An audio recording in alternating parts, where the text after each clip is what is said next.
Thank you all for coming to demonstrate today. My name's Naomi Byron. I'm a Unison rep at Homerton Hospital and also just elected to the NEC of Unison in one of the low paid seats. I will be speaking today in a personal capacity. I want to talk about private contractor staff, outsourced staff in the NHS. Jordan mentioned how we won sick pay for all ISS staff at Homerton last year. We also won the London living wage, which now means we have the enormous privilege of being paid 65% pence less an hour than we would if we were directly employed by the NHS. Just on basic pay, that's nearly £1,300 a year less than if we were employed by the NHS. And that doesn't include all the enhancements, weekend working, night working and stuff like that. It also means, because we had to fight very hard for those things, we're still fighting for NHS pay and conditions. It also means a race to the bottom. I want to mention the Serco strike at the Royal London Hospital, where ward catering and back of house catering staff are on strike against Serco, a name you'll all be familiar with Track and Trace. They're on strike again next week, so please go down to the picket line and support them. But they're on strike against the imposition of 15-week unworkable rotas and what they call bullying in closing impositions of sickness targets in an aggressive way. Now, most outsourced staff are support work. For example, cleaners, porters, security and catering staff. But without us, the NHS wouldn't function. No ward would open without a cleaner. No patient would be able to stay in hospital without food. And we are NHS workers, and we are fighting for NHS pay and conditions. Now, I'm pleased to say that my union Unison has written to the main 6 private contractor companies in the NHS demanding NHS pay and conditions for all staff. What I want to talk about outsourced staff and also NHS staff is how we back up the strategy for a decent pay rise and for NHS pay and conditions, because it's clear that asking nicely enough and having reasoned arguments is not enough. The government is determined to push through an incredibly insulting pay offer for NHS staff. They're also planning to push through the Health and Social Care Bill, which was just mentioned, to increase privatisation, break up more parts of the NHS.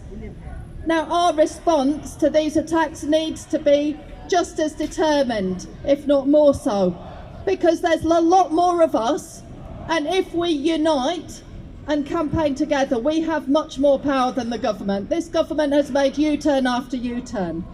And for example, we'll be pleased to see John McDonnell and others like him on every demonstration and every picket line. But we want to make sure that also when they're fighting against the Health and Social Care Bill in Parliament, that we're outside to back them up as well.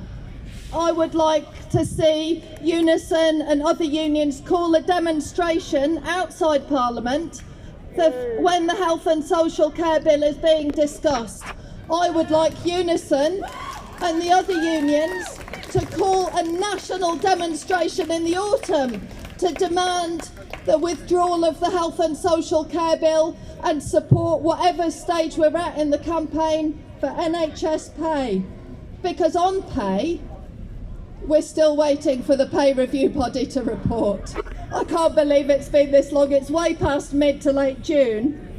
But I would say, in my personal opinion, that what every union needs to do, including Unison, is if by any chance the pay review body says 2%, 3% or anything below what our movement is demanding, our unions need to immediately launch ballots, consultative if necessary, followed up by proper strike ballots, and at the same time as launching those ballots, have a massive campaign for a vote to reject the pay offer and then for a vote for yes for strike action and a massive campaign to win public support and give health workers the confidence they need to strike.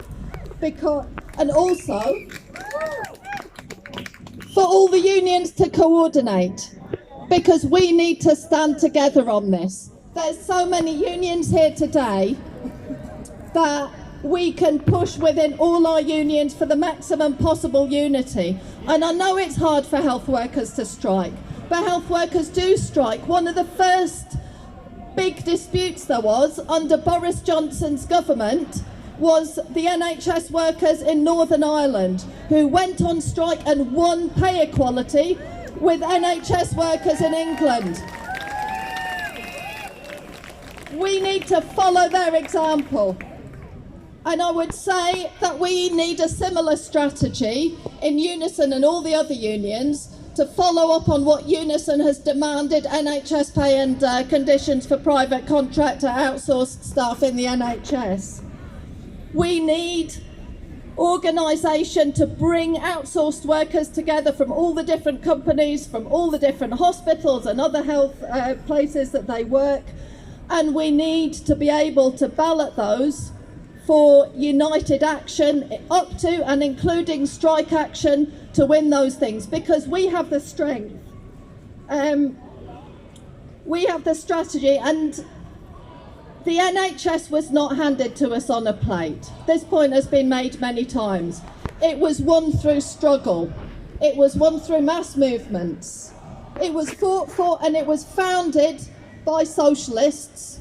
And under all the threats that face it, we will only save it and win decent pay and conditions for NHS staff, win patient safety, win renationalisation of the NHS, and bring all outsourced workers back in-house. We need to fight for it, and it will only survive if we fight for all those things together today. Thank you, and solidarity.